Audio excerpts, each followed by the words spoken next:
बालीघाटपासून 4 kilometre अंतरावर जंगलात एके बाजूला घनश्याम शेठची वीटभट्टी होती.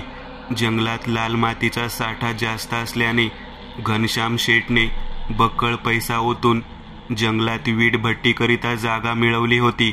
वीटभट्टीच्या 50 मीटर अंतरावरून एक नागमोडी वळण घेत वहलवाद पुढे गेला होता, ज्याने विटांना लागणाऱ्या पाण्याचा प्रश्न सुटला होता. रात्रीच्या अंधारात त्या वीटभट्टीला भयोत्पादक आकार प्राप्त झाला होता.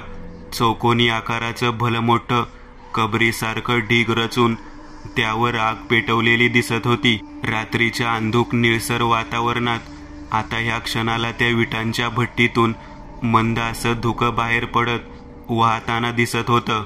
जणू काही अखेरची घटका मोजत स्मशानात चिता जळत आहे. बाजूलाच काही 3-4 आदिवासी कामगार विटा रचण्याचं काम करत होते. वीटभट्टीच्या 4ही बाजूंना जुने पिवळे बल्ब काठ्यांच्या साह्याने उभे करून टांगले होते. त्यांचा पिवळा जर्द गडद प्रकाश आजूबाजूला पडला होता. त्याच पिवळ्या बल्बवर 1-2 रातकिडे गोल गोल भिंगत प्रदक्षिणा घालत होते. हवेत गारठा असला तरी वीटभट्टीच्या अवतीभोवती कमालीची उष्ण धग जाणवत होती. वीटभट्टीपासून 40 मीटर अंतरावर एक घर दिसत होतं. घनश्याम वीटभट्टीतून बनवल्या गेलेल्या त्याच लाल विटा वापरून 25 फूट लांबीचं आणि 12 फूट उंच 4 भिंतीचं ते घर होतं. घराच्या पुढच्या बाजूला एक निळसर साधासा जुना पुराणा दरवाजा लावलेला दिसत होता. दरवाजाच्या पुढेही एक पिवळा बल्ब पेटत होता. त्याचा पिवळा उजेड निळसर दरवाजावर पडलेला आणि बाहेरची कडी उघडी होती. ह्याचा अर्थ दरवाजा आतून बंद असावा. आवाज करत तो दरवाजा आतून उघडला. दरवाजा आतून उघडताच एक 4.5 फूट उंचीचा माणूस बाहेर आला. अंगाने काळसर कावळा, जणू मावा खाऊन खाऊन गुटक्या गिळून पोट बेडकासारखं फुगून बाहेर आलं होतं. त्याच्या अंगात एक फुलबाह्यांचा सफेद रंगाचा शर्ट होता. त्या शर्टची छातीवरची 2 बटन उघडी होती.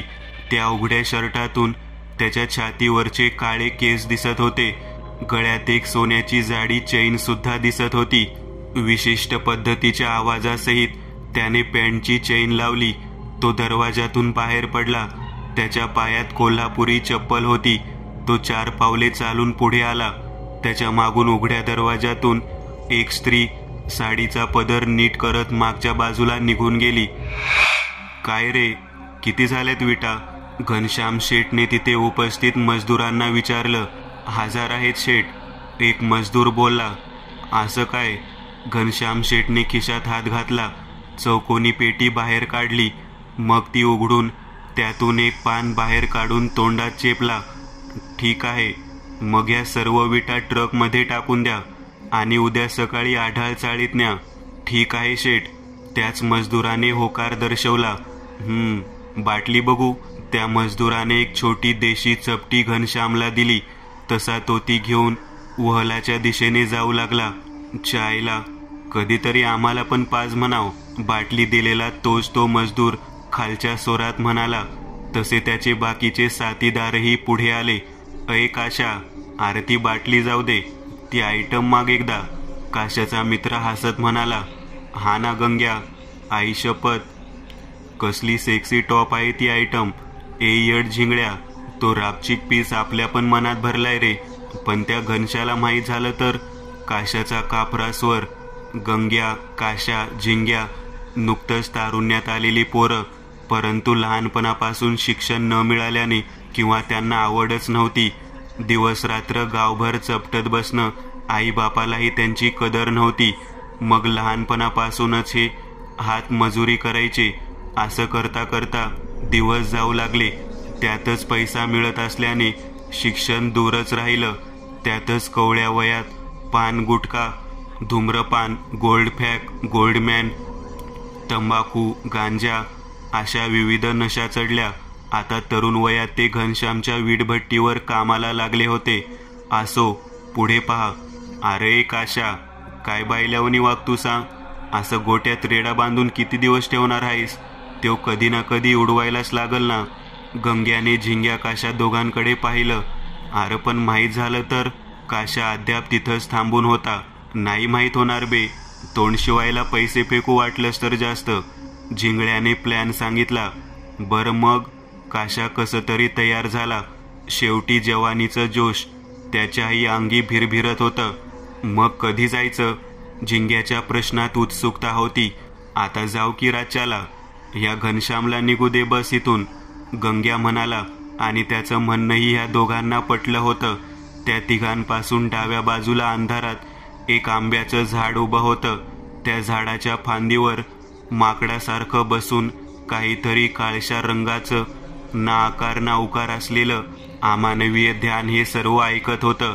सर्व चर्चा ऐकल्यावर त्याच्या कोरड्या पडलेल्या फाटक्या काळसर ओठांवर आसुरी हसू उमटलं व त्याने मान वळवून दूर अंधारात पाहिलं, जिथे घनश्याम बसला होता.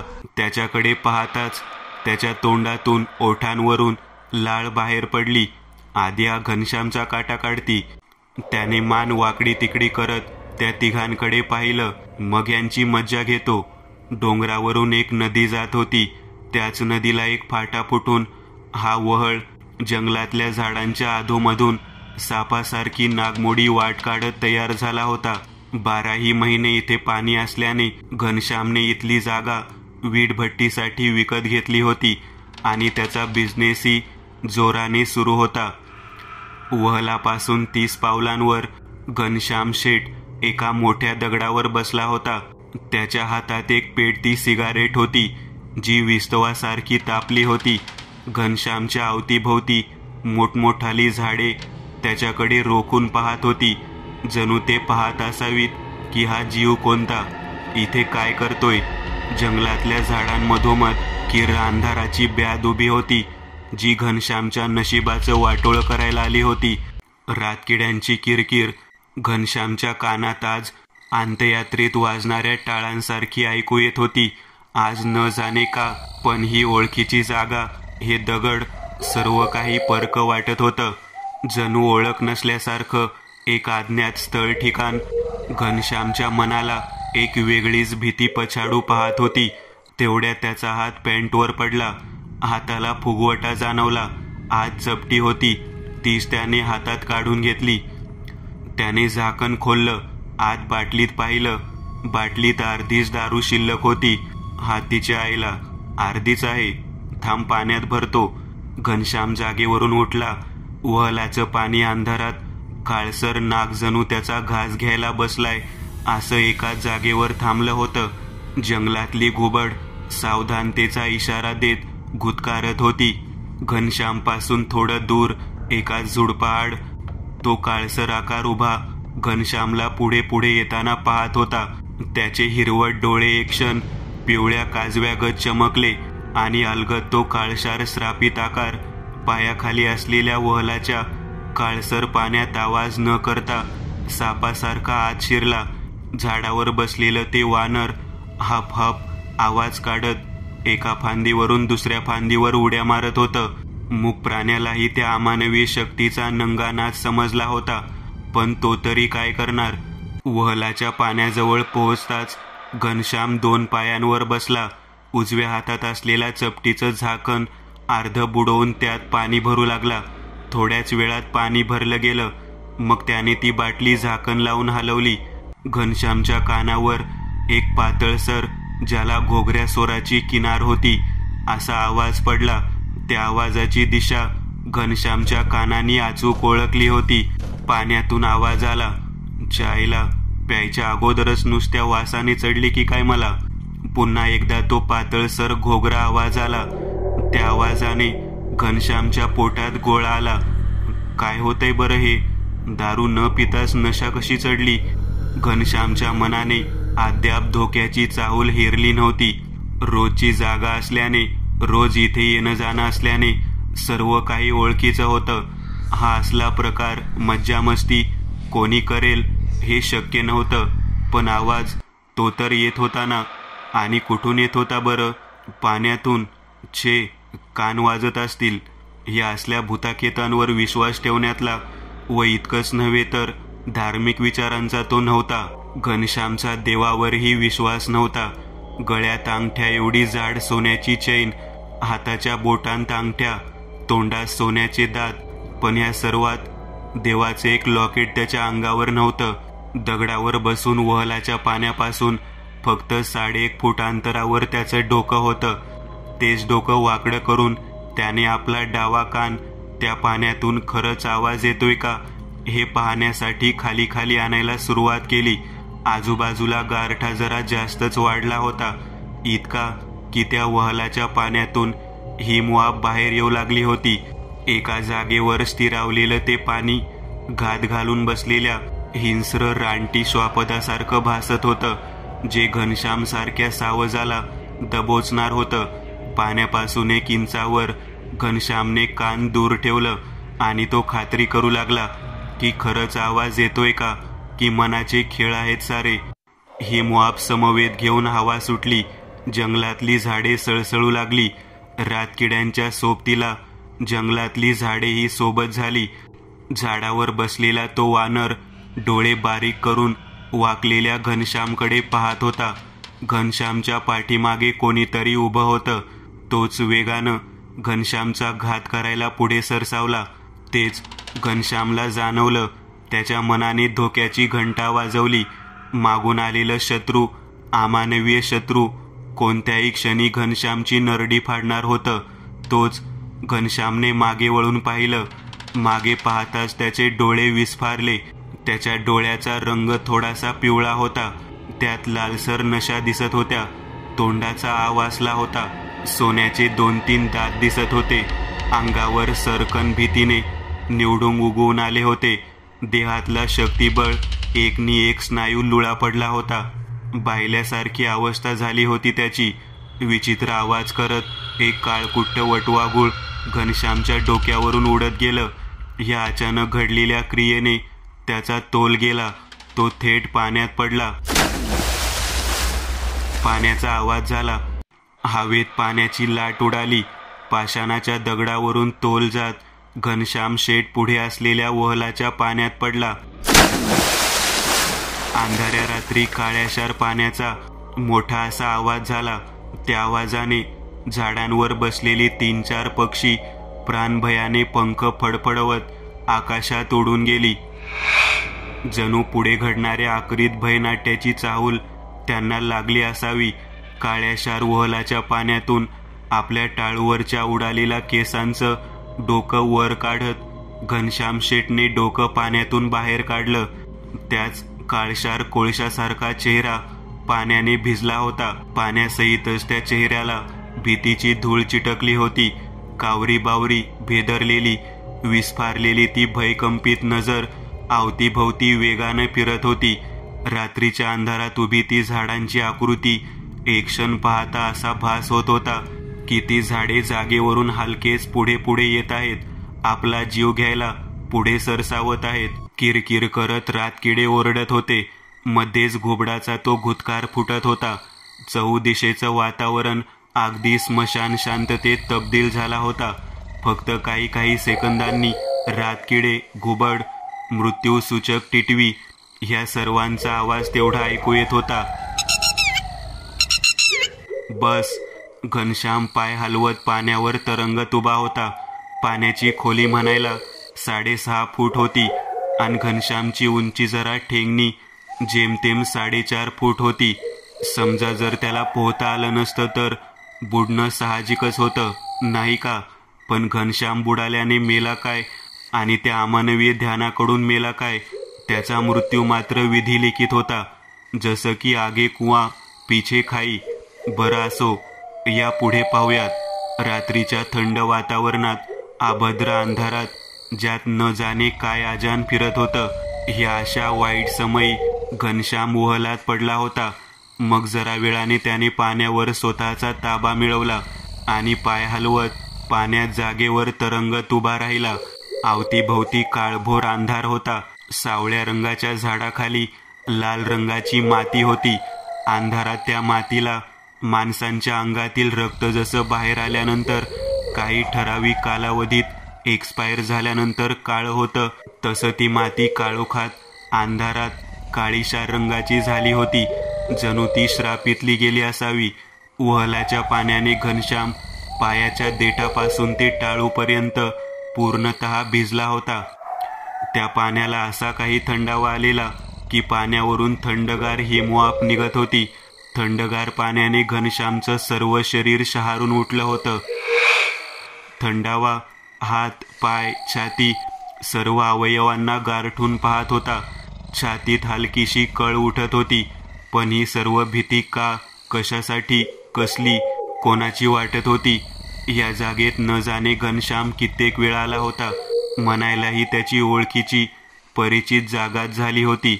ही सर्व झाडे, हा वहलाचा पाणी, ही लाल माती, सर्वच त्याने कितीतरी वेळा रात्रंदिवसा पाहिलं होतं. तिथे तो दारू प्यायलाही आला होता कित्येक तरी वेळा. इथल्या वातावरणात नेहमीचाच रोज जो नैसर्गिक सभ्यपणा घनश्यामला जाणवायचा तो आज मात्र जाणवत नव्हता. आज सर्व काही अपरिचित, अनोळखी वाटत होतं. ही पाषाणी दगड, ही झाडे, ही माती, आज सर्व काही अजान, अनोळखी भासत होते.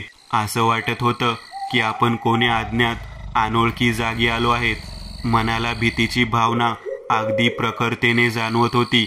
पण कोणी विचारलं तर ते सांगता आलं नसतं की कसली भीती वाटत आहे. कारण भीतीला व्याख्या नाही, मुळीच नाही. ती अमर आहे, तिला अंत नाही. ती कशी, कुठून, कशा प्रकारे येईल सांगता येत नाही. अगदी हळुवारपणे हा खसखसता आवाज आला, पण कुठून, कोणत्या दिशेने काहीच कळलं नाही. पाण्यावर तरंगणाऱ्या त्या घनश्यामने जागेवरून चारही दिशेना पाहिलं, परंतु त्याच्याशिवाय कोणीही नव्हतं. हो म्हणायला ती झाडे, तो अंधार, ती लाल माती असून नसल्यासारखीच होती. पुन्हा एकदा तोच अगदी हळुवार स्वरातल्या खसखसत्या आवाजाला हाकेचा स्वर ऐकू आला.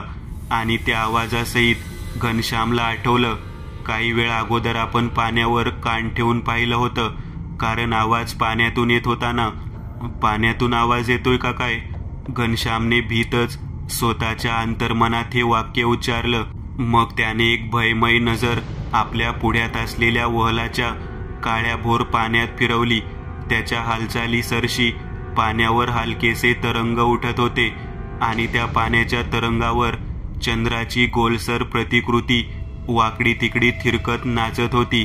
घनश्यामने हळूच आपलं डोकं पाण्याच्या दिशेने न्यायला सुरुवात केलं. तो नक्कीच पाण्याखाली जाऊन आत पाहणार होता. होय, नक्कीच. घनश्यामने आपला चेहरा हळूच पाण्यात नेला. मग हळूच सर्व शरीरच वहलाच्या पाण्यात डुबलं. चंद्राचा चंदेरी प्रकाश आकाशातून खाली जमिनीवर पडला होता.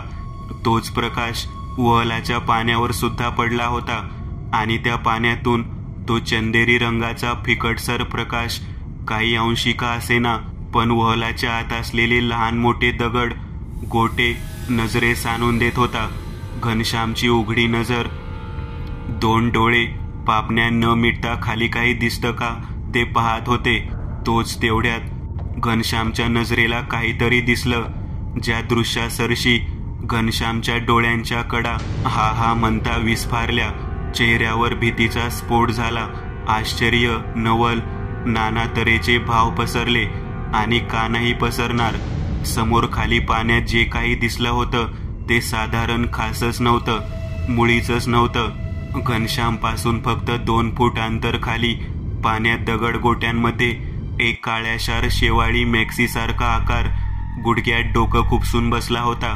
त्या आकृतीच्या डोक्यावरचे काळेशार केस मांजरीच्या शेपटीसारखे आतल्या आत पाण्यात तरंगत वर वाकडे तिकडे हालत होते.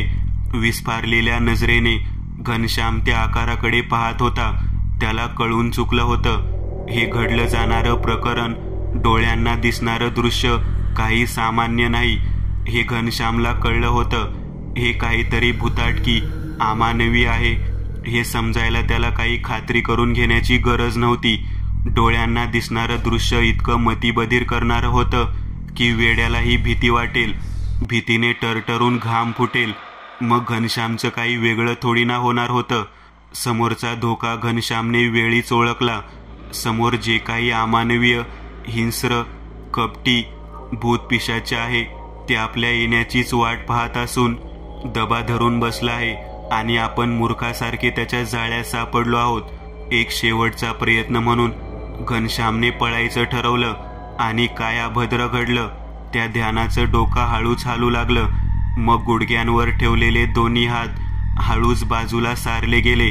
तोपर्यंत ते डोकं गुडघ्यांतून पूर्ण मोकळं झालं होतं आणि तो प्रेताळ चुना पोतलेला दुधासारखा चेहरा आकाशातून पाण्यात पडणाऱ्या दुधाळ चंद्राच्या प्रकाशात अगदी स्पष्टपणे दिसत होता.